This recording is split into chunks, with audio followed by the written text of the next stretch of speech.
What is the true price of silence? Not the kind of silence that brings peace, but rather the one that conceals deep wounds, masks painful truths, and slowly destroys entire families. Today, I will tell a story that goes far beyond sacred books. A story about how even the man considered after God's own heart failed terribly as a father. Imagine a young and virtuous princess walking down the corridors of the royal palace.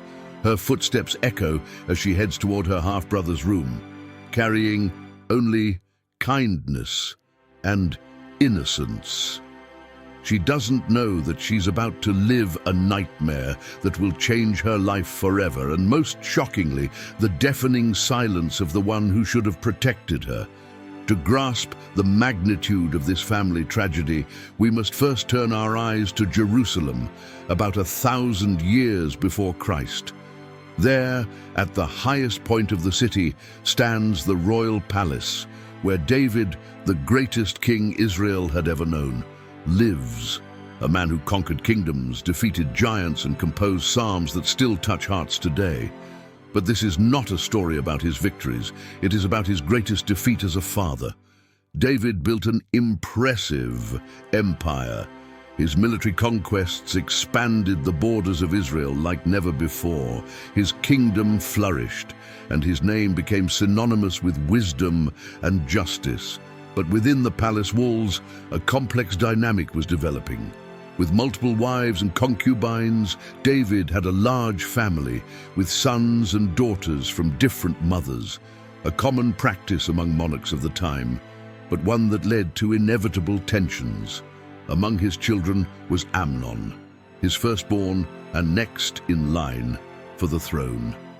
There was also Absalom, known for his beauty and charisma, and his sister Tamar, a young princess whose life was about to be shattered by a series of events her own father could have prevented. What makes this story particularly relevant for us today is not only the dramatic events it contains, but the timeless lessons about family leadership it offers. By examining the events that led to Tamar's tragedy, we find patterns of behavior and warning signs that continue to repeat in modern families. How can a leader be so astute in matters of the state and at the same time so blind to dangerous dynamics within his own household? How can a father known for his sensitivity in composing psalms become mute in the face of his daughter's suffering? And more importantly, what can we learn from these mistakes to protect our own families? Now, let us uncover not only the events that led to the destruction of David's family peace, but also identify 3 crucial signs every father and mother need to know to prevent similar tragedies. Because although times have changed, the family dynamics that can lead to disaster remain frighteningly similar. This is a story about power, betrayal, and consequences. But above all, it is a warning about how the silence of those who should protect can become a weapon more devastating than any act of violence. As recorded in the second book of Samuel, chapter 3, David's rise to the throne was marked not only by military victories, but also by the expansion of his family. In Hebron, he had 6 sons with different women: Amnon, son of Ahinoam; Kileab, son of Abigail; Absalom, son of Maacah; Adonijah, son of Haggith; Shephatiah, son of Abital; and Ithream, son of Eglah. Later in Jerusalem, his family continued to grow. The atmosphere in the royal palace reflected this familial complexity. Imagine grand stone halls where siblings and half-siblings grew up together, each carrying not only the weight of being a king's child, but also the expectations and ambitions of their respective mothers. The scriptures show us in the second book of Samuel, chapter 13, verse 1, that amid this environment, Absalom had a sister named Tamar, who was very beautiful, and Amnon, another son of David, fell in love with her. Before the tragedy that would change everything, Life in the palace followed an apparently normal routine. David divided his time between the kingdom's responsibilities and his large family. The scriptures show us a man who had conquered nearly everything he desired. His kingdom stretched from Dan to Beersheba, according to the second book of Samuel, chapter 3, verse 10, a phrase indicating the entire territory of Israel. But behind this facade of prosperity and power, subtle signs of trouble began to appear. The first was in the family structure itself. With so many children from different mothers, rivalries and jealousy were inevitable. Each prince had his own entourage, his own followers, and naturally, his own ambitions. As the firstborn, Amnon held a special position. The scriptures show that he had privileged access to the palace and considerable influence. Absalom, on the other hand, already displayed characteristics that would later make him a rebel: charisma, ambition, and a strong sense of personal justice. Among them, Tamar lived protected, as was customary for virgins of the royal household. A crucial character in this story, mentioned in the second book of Samuel, chapter 13, verse 3, is Jonadab, David's nephew and friend of Amnon, described as a very cunning man. He would be the catalyst that would turn an already tense situation into an irreversible tragedy. His presence in the court and his proximity to Amnon demonstrate how ill-intentioned people can exploit vulnerable family structures. What makes this situation even more tragic is that all the elements leading to disaster were visible. The isolation of the children within their own groups, the lack of close parental supervision, and the presence of questionable advisors. As it is written in Proverbs chapter 22, verse 3, "The prudent sees danger and hides himself, but the simple go on and suffer for it." David, preoccupied with matters of the kingdom and perhaps too confident in the apparent harmony of his home, did not notice how relations among his children were deteriorating.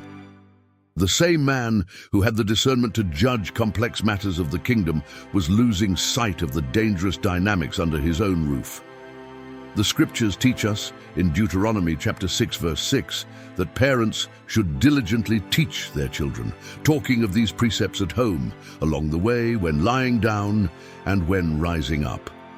But amid the demands of the kingdom and the complexity of his family, David seemed to have lost sight of this fundamental responsibility. The stage was set for a tragedy that would not only destroy the life of an innocent young woman, but also trigger a series of events that would shake the entire kingdom. And it all began with something seemingly simple: a lustful glance and malicious advice. The narrative takes a dark turn when the scriptures reveal in the second book of Samuel, chapter 13, verse 2, that Amnon was so distressed by his longing for Tamar, his sister, that he became physically ill. This was not fraternal love. It was a sick obsession that consumed him. As the king's firstborn, Amnon was accustomed to having his desires fulfilled. But this time, the object of his desire was forbidden: his own half-sister. The situation worsens when Jonadab enters the scene. Described in the second book of Samuel, chapter 13, verse 3, as a very cunning man, seeing his friend dejected, he asks, "Why are you, the king's son, so haggard morning after morning? Will you not tell me?" This seemingly innocent question would open the doors to one of the most perverse plans recorded in the scriptures. Here we see how manipulative people can turn complex situations into irreversible tragedies. Instead of advising Amnon to abandon his impure thoughts, Jonadab devises a wicked plan. He suggests, "Lie down in your bed and pretend to be ill. When your father comes to see you, ask for my sister Tamar to come and give me food," according to the second book of Samuel, chapter 13, verse 5. The plan was as simple as it was cruel: taking advantage of the customs of the time, where it was common for women in the family to care for the sick. Jonadab crafted the perfect trap, knowing that neither David nor Tamar would suspect malicious intent in a seemingly innocent request from a sick brother. The execution of the plan reveals just how corrupted Amnon had become. He did not hesitate to lie to his father, manipulate his sister, and betray his family's trust. The scriptures show in the second book of Samuel, chapter 13, verse 6, how he feigned his illness. Amnon lay down and pretended to be ill. And when the king came to see him, Amnon said, "Please let my sister Tamar come and make a couple of cakes in my sight, that I may eat from her hand." The request sounded natural to David. After all, who would suspect malice in a brother wanting care from his sister? This is one of the most painful moments of the narrative, as we see how a father's innocence can inadvertently place his children in danger. If this content was valuable to you, I invite you to support the channel by subscribing so you don't miss any of our future videos. Share this video with family and friends. Give it a like and turn on notifications. All of this helps the video reach more people and can support them. Thank you for being here, and may God bless you.